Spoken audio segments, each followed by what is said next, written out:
I first want to address, it came out of our last episode, or one of the last two episodes, that we devoted to the whole sexual harassment epidemic. And I shared some stories of my own and other people when it came to the different scenarios that too often women deal with in the workplace, even in their personal lives. And then I kind of walked through what those look like, because some people don't get it. Some people don't understand. And some people even are confronted with the situation, but they kind of blow it off thinking that it's, oh, you know, there's nothing real serious about it. So go back to that episode on blogtalkradio.com or on our sheddingthebitch.com radio page and download that episode. I even videotaped it, so it's up on our Shedding the Bitch YouTube channel as well. Okay, so one thing that was lingering after that, we're not going to repeat that show obviously, was just wanting a better understanding of the difference between sexual harassment and sexual assault. Now, disclaimer, I'm not a lawyer. I did the same research you would probably do, or your lawyer would do, or an HR person would do, and I simply went as actually a victim of sexual assault and harassment.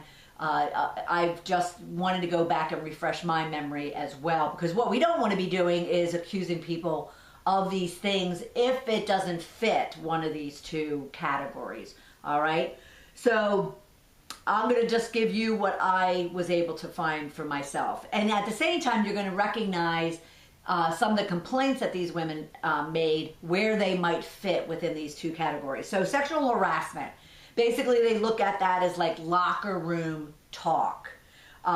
It's not a crime per se. It's not a crime per se, like sexual assault is, which we'll get to in a minute. So what could sexual harassment include? It could include inappropriate jokes. It can include pinups, or even a number of female executives at all levels have reported where they actually got confronted kind of in meetings or going into a guy's office where they had like either pinups, which is a very, very old, I think I'm aging myself back to the 70s and 80s, but, or they had magazines. They had Playboy magazines. Sally Hawkencheck of Elevate, she reported that she used to go in and she, you know, with all these cubicles that don't have real full walls, she would go in to see someone and or kind of look over their cubicle wall, and there would be a guy with a porn magazine on his desk, you know, flipping through it, and then even would joke with her and or other women, but even joke about it and be like, hey, what do you think about this guy? That kind of treatment is sexual harassment. It's putting someone else in a very uncomfortable, inappropriate position. And so sexual harassment is any of those type of things. That whole tape of Billy Bush and Trump on the bus, and they were talking about the P word, which I won't repeat, and they were talking about women and body parts and that kind of thing. And everyone, the media, a lot of the media, kind of threw it out, and so did Trump, as locker room talk. Well, locker room talk with a bunch of men putting women in a very uncomfortable, I don't know what to do, I'm feeling threatened type of position. Sure, they say it's not a crime unless it falls over into sexual assault, which sometimes it does. At the same time, it's just not appropriate. It's just not appropriate, and none of us should accept it in any way, shape, or form. So if you're questioning whether or not the jokes that men are making in front of you, the pinups, maybe they're making comments about you. There was a video of Matt Lauer that he didn't realize he was being recorded. This was going a number of years back when Meredith Vieira was on his show. And the video basically has her must have been leaning over to get something, and he kind of commented about how pretty her blouse was and to stay bent over because it's nice to look at type of thing. And you could even see on his face that he wasn't joking. It was very serious. I mean, he was being serious about it. So any of those situations you might deem, or they would deem, as sexual harassment, and we'll talk about what you could be doing about that next. Now, sexual assault, I'm going to read this directly because, again, I'm not a lawyer, but I want to get it right for you. Sexual assault, any type of sexual contact or behavior that occurs without explicit consent. Now, for someone like yourself, like myself, I kind of looked at that and said, okay, what are the key words here? Well, obviously contact, behavior, and then explicit. I mean, unless you say, unless you welcome it, but even these women who, might have been welcomed into someone's hotel room or to their private home or whatever the case might be, and yet it escalated into a situation that they are not explicitly consenting to. Well, they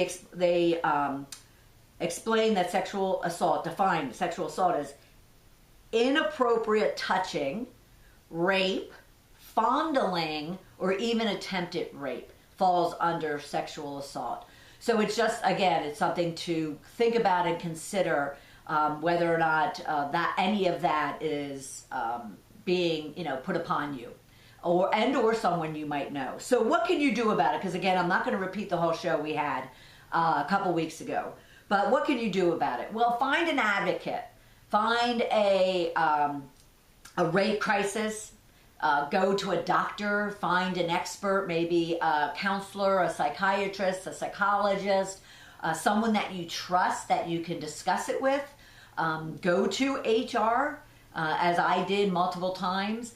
Kind of find that confidant. Maybe you have a mentor or a sponsor within your organization that you are close to, and you're able and you trust that you can go to that person and they'd actually listen and appreciate you coming forward, and then you can kind of figure out what to do next. But whatever you do, and we'll close it out on this, whatever you do is you've already been a victim of sorts, even with that sexual harassment. You're put in an uncomfortable situation. You're already one. Don't be a victim by keeping it and holding it in and not holding that individual accountable. Make sure that you are addressing it. And one thing I am glad about everything that is going on is it is creating an environment where women feel more comfortable, feel more protected about coming forward and acknowledging it and reporting it and making sure the person is held accountable. And when it comes to like retaliation that women are fearful of or not getting ahead, there's all kinds of laws and protections for you that kind of prevent kind of any retaliation from happening or being legally happening to you. So that's all we'll talk about right now. Go back and listen to our previous episode. The whole hour was devoted to the Me Too epidemic. And then at the same time, do research like I did. I just simply went out and kind of pulled various definitions to kind of see the consistency to make sure that I was appropriate in the understanding that I had in regards to it. All right.